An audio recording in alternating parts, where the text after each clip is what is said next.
Welcome to Creation in the 21st Century. I'm your host, Carl Baugh, founder and director of the Creation Evidence Museum in Glen Rose, Texas. The title to today's program is Show Me God. Recently, I produced another program, Explain God, which was of a different nature. But this program needs to be demonstrated around the world, broadcast around the world. Show me God.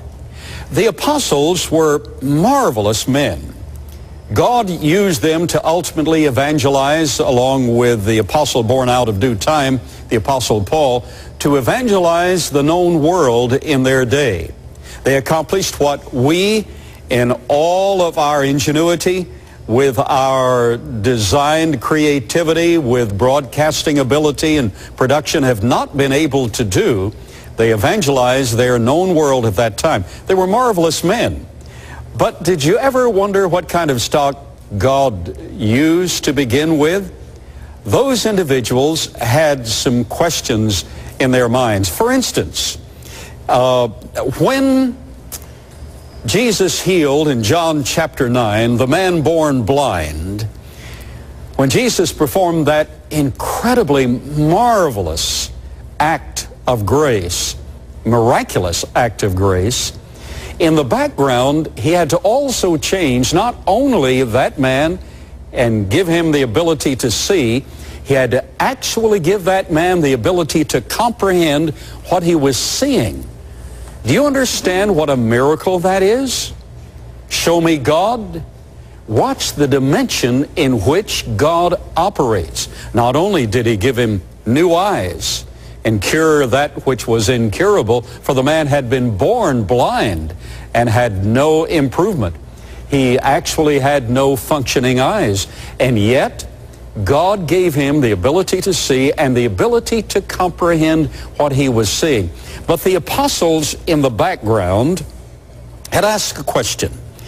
They said, Father, who did sin, this man or his parents, that he was born blind? Jesus said, neither one. You see, there was a concept in that day quite prevalent, and the apostles fell prey to that. A concept in that day that it was the sin of parents, perhaps, and this was the justified repercussion, or the ability of the individual to sin in a womb. They had misinterpreted Jacob and Esau, and the fact that the younger reached out and took a hold of the heel of the older who was born first. Therefore, they interpreted that you could sin prenatally. So perhaps this man had sinned in the womb or in the development, and therefore he was born blind. Jesus said, none of this. You've got it all mixed up. He straightened out not only the blind man, but he straightened out their thinking as well. Now, show me God. Immediately after Jesus gave one of the greatest promises in all the Bible, John chapter 14, let not your heart be troubled. You believe in God, believe also in me. In my Father's house are many mansions. If it were not so, I would have told you.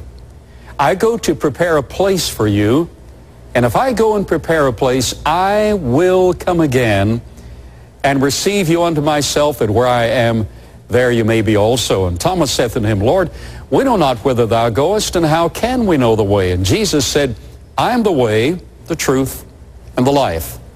No man cometh unto the Father but by me. What a wonderful discourse, a series of statements given by the God, the creator of the universe, standing among men, satisfying the deepest needs of their hearts. But immediately after that, Philip said, Lord, show us the Father, and it will sufficeth. Wait a minute. Philip, haven't you been satisfied with what I just gave you? I told you that I was going back to the palace, the real palace. I was going to include you.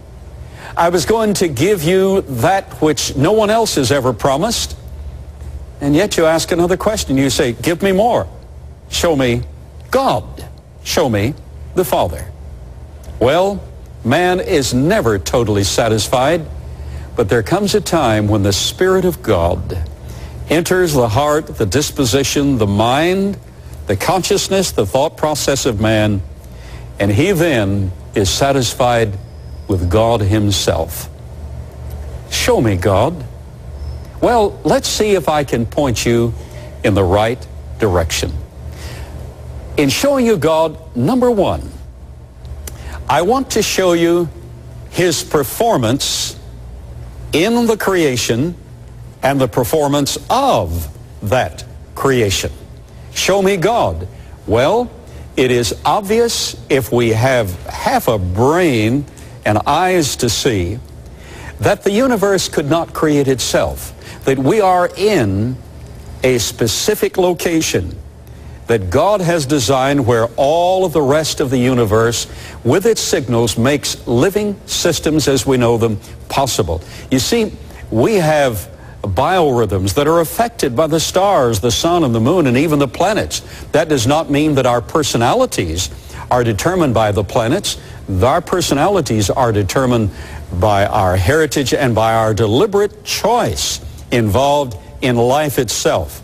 But the entire system that is the background curtain, the entire orchestral context has been designed by God. Not only that, let's look at the individual components of planet Earth.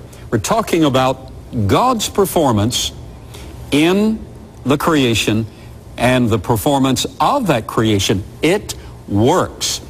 When God created the earth as a sphere of water on day number one, then created light, then on day two created a firmament above the earth, then on day three created the dry land.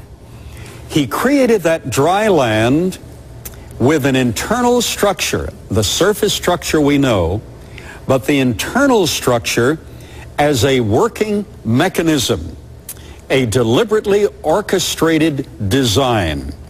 Now, our geophysicists recognize, this is in the technical literature, that there are 7 basic divisions, including the core of the earth. They also recognize, and in the technical literature we see, that all of this is degrading. It is losing its design. So let's simply run the film backward. Let's run the camera backward. If we're losing orchestration now by the second law of thermodynamics, the law of entropy, everything is running down. This law of entropy dominates us, biological systems, dominates the entire universe because it's a fallen cosmos due to the sin of man. You see, you say, why would a star be affected? Not only does the most distant star affect us minutely, but it does affect us. And its total gravitational attraction, its inertial motion, are all necessary for us to move a finger. That's in the technical literature. But we, to a smaller degree, but we affect that star. The cohesive elements of the thought process, or the discordant elements of the thought process, affect living systems and affect physical bodies, because everything is vibrating and we affect those vibrations. So even though minutely we affect everything else, it's a fallen world. So watch, just run the film backward. If the decay is more prevalent now, if the discord is more prevalent now, if these radioactive elements are less orchestrated now, just run it backward and you'll reach a point in time in which the entire structure of the earth was perfectly orchestrated with all of the radioactive elements in place in bands.